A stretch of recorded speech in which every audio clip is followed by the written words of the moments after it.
we are back with another Premier League Game Week prediction video. This time we're going to be going over the Game Week 7 more in depth and obviously predicting the games as well. Apologies for no Europa League video this week because I could barely talk as I was sick. I had the sniffles and still have a little bit of a sore throat. Bear with me here, but we're still recording this video to get out to you guys. So we got some huge matches, which are Chelsea versus Liverpool and Newcastle versus Nottingham Forest. Two bangers. I'm also calling a huge upset in this match day as well. Now starting off with Bournemouth versus Fulham. This game right here is going to be pretty underrated. So Bournemouth have been quite a strong side this season, at the moment sitting in 6th place, which is very good. Their manager Andoni Iraola is on Manchester United's radar. Apparently in their past 2 games their form has gone down a little bit. They've gotten draws against Newcastle and Leeds, but Semenyo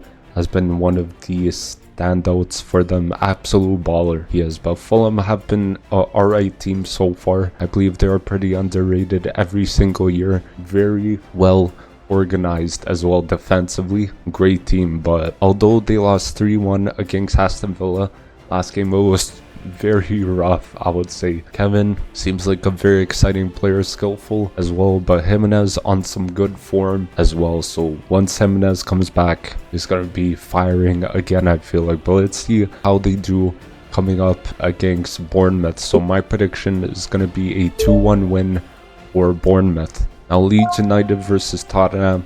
There's only one winner in this game in my opinion. So Leeds, being a newly promoted side, they're back in the Premier League and doing pretty decent. They gave Bournemouth a game in their last match and that game ended up being a 2-2 draw. Longstaff saved Leeds and literally secured them a point from that match. But this team, whenever they're in the league, it seems like they're very good attacking wise. On to Tottenham, they're doing pretty decent this season, even considering they have brought in Thomas Frank. They brought in some new signings, Kudus, Xavi Simons and many more, but they have struggled a bit recently, drawing 1-1 against Wolves. Now Palhinha secured a draw in the 94th minute with his goal against Wolves, so that was huge for Tottenham, getting that extra point. But I do believe Thomas Frank is a good fit for the team. My prediction is going to be a 3-2 win for Tottenham. Moving on to Manchester United versus Sunderland. This game could be very interesting, so let's get started with Manchester United. Has been a very rough start to the season for them so far. Even with the new signings of Sesko, Cunha and Mbeumo, they don't seem to be performing the best against most sides, and getting results as well is a struggle for them, but puts Amorim under quite a bit of pressure. I heard he has like 1 to 2 games left, so immense pressure is on him, but the next games he has to win, so pressure is definitely on. Last game they lost 3-1 against Brentford, which is quite crazy, very surprising result. On to Sunderland, newly promoted team coming into the league. They are doing very well, sat in 5th place at the moment. They have been performing very well and getting results, Xhaka being such a big influence in the squad. Last game they won 1-0 against Nottingham Forest. I'm very impressed with this team. They're doing quite well and I could see them keeping it up possibly until end of the season. Now my prediction is going to be a 2-1 win or Sunderland. Moving on to Arsenal versus West Ham. This game should be good, so let's get started with Arsenal. They've been quite good this season so far. Form-wise, it's been very positive, I would say, getting some decent results. Last game was insane, winning 2-1 against Newcastle. The team looked a lot more fluid with Eze, Zubimendi and Rice in the middle as well, but Marino coming on, scoring with a header in the 84th minute, then Gabriel in like the 97th minute or so, scoring a late winner to win us the game. So that was huge because Liverpool literally lost to Crystal Palace. Now on to West Ham. So far it's been a horrible season for them. They have not been doing too well performance wise, even in terms of the table. They are actually right now in 19th place, which is quite wild. Like last game they played Everton and they came away with a 1-1 draw. Bowen saving the Hammers as well once again with a goal in that game, but he's just such a quality player, always performing for his club and showing up. But my prediction is going to be a 3-0 win for Arsenal. Like same, we have Chelsea versus Liverpool. The biggest game this week, I think, is this one right here. So let's get started off with Chelsea. They've started the season off not too well. They seem to be struggling defensively based off their past few games, but last game they lost 3-1 to Brighton. I think it was a pretty even game. Chelsea just were not clinical enough, which led to them being in 8th place. I'm hearing the Chelsea board are talking about replacing Maresca after this lack of form recently, which is absolutely crazy. You're literally just switching up on him after he won you the Conference League last season. You guys won the Super Cup in the summer as well. Like, how can you switch up? And it's been like what, 7 games into the season already. Like, come on. Until Liverpool, they've been quite alright so far, still top of the league. Performance wise, they have not been convincing. I say that as they lost their last game 2-1 versus Crystal Palace. Before that, they scored many goals in the last minutes of matches. Wirtz seems to be struggling to get involvement. He is literally 008 at the moment. No goals, no assists. Just 8 matches played. Unbelievable. Everything seems to be not going too well for Liverpool at the moment. Like the new system, Arne Slot still has to figure out how to get the best these players while they're playing on the same pitch, like the full 11 with Isak, Wirtz, Salah over there, Gravenberch. How can he get the best out of all of them? So my prediction is going to be a 1-1 draw between the two.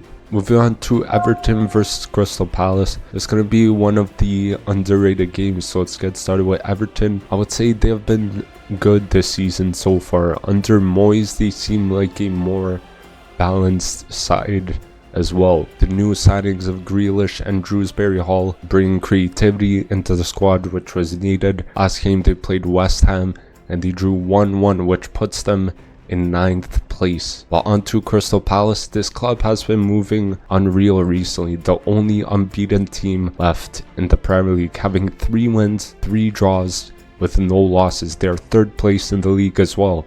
That's mind-blowing. Now Glasner has changed the lives of Palace fans, because it's crazy. They're the only unbeaten team left in the Premier League. Now, last game they came off a huge 2-1 win against Liverpool, the champions from last season. So Nketiah scoring in the 97th minute to secure the win for them. My prediction for this game, it's going to be a 2-1 win for Crystal Palace. Moving on to Newcastle versus Nottingham Forest. This could be quite the even game, so let's get started with Newcastle. They seem to be struggling in the league at the moment. They are sat in 15th place, which is the lowest I've seen them for a while. The new signing, Woltmead, has started well, scoring 2 goals in 2 games for them already. So pretty good start, I would say, for him, scoring in their 2-1 loss against Arsenal, which is a good second goal to get against a top side like that. Even though he is 6'6", he is great technically, which we don't see often. Very good in the air. Both of his goals were headers. Like, hold up play is fantastic as well, so they've really got a striker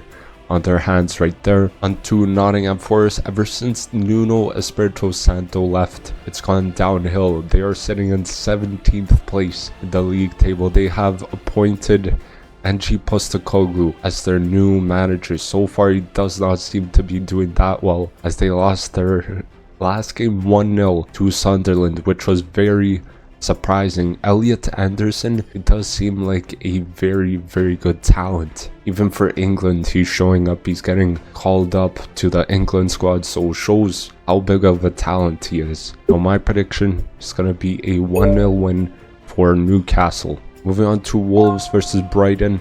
This game, based off form, goes one way in my opinion. So let's get started with Wolves. They have been by far the worst team in the league, sitting all the way in 20th place at the bottom of the table, winning no games, having 1 draw and 5 losses so far this season, losing Cunha and Ait Nouri was a huge loss for them as well. Like last game was an improvement as they drew 1-1 with Tottenham, but out of everyone, the center back Bueno scored in that match. Quite crazy. Now on to Brighton. This team is always an exciting team to watch. The way they play attacking football is great despite them sitting in 10th place at the moment.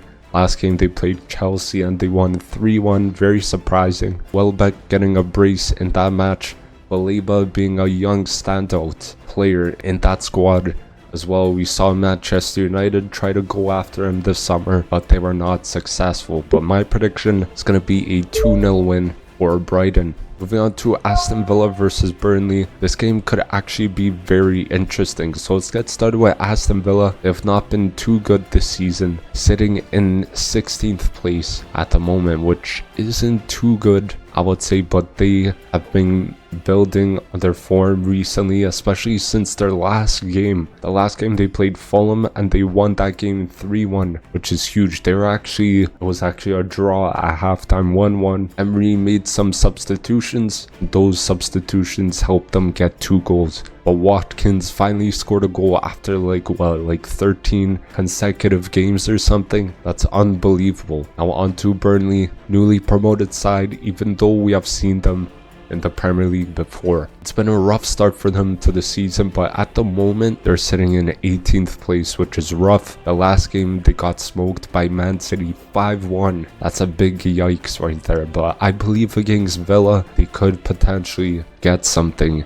in this match. But my prediction is going to be a 1-1 draw between the two. Moving on to the final match, Brentford versus Man City. This game could actually end up being quite interesting. So let's get started with Brentford. They've been doing not too bad so far. At the moment they are sitting in 13th place, which I would say is okay. Form wise they have been alright as well. They won their last game, and that last game was played against Manchester United. They beat them 3-1, so that game as a huge surprise to me and probably for many of you guys watching the Premier League. But Igor Thiago, the new signing, scoring a brace against Manchester United. Crazy stuff, crazy. But on to Manchester City. They've been alright this season so far, but I believe they've been a little bit below their expectations. It might take them some time for them to get ticking, but at the moment though, they're sitting in 7th place in the league. Last game they played Burnley and they smoked them 5-1. What a result for Man City, but Doku absolutely cooked that game. It seems like he's improving a lot in like his final third play, even goal involvement as well. He's really improved his game, and yeah, he's probably one of the most dangerous left wingers in the league right now. But my prediction is going to be a 3-1 win for Man City. So thank you guys for watching. Hopefully you did enjoy the video. Don't forget to drop a like, comment down below your predictions for these games. Apologies again if I seem a little bit congested, but I'm really dedicated to get the videos out. Hopefully you did enjoy the video despite my voice and everything. But thank you guys for watching. I'll see you guys in the next video. Peace.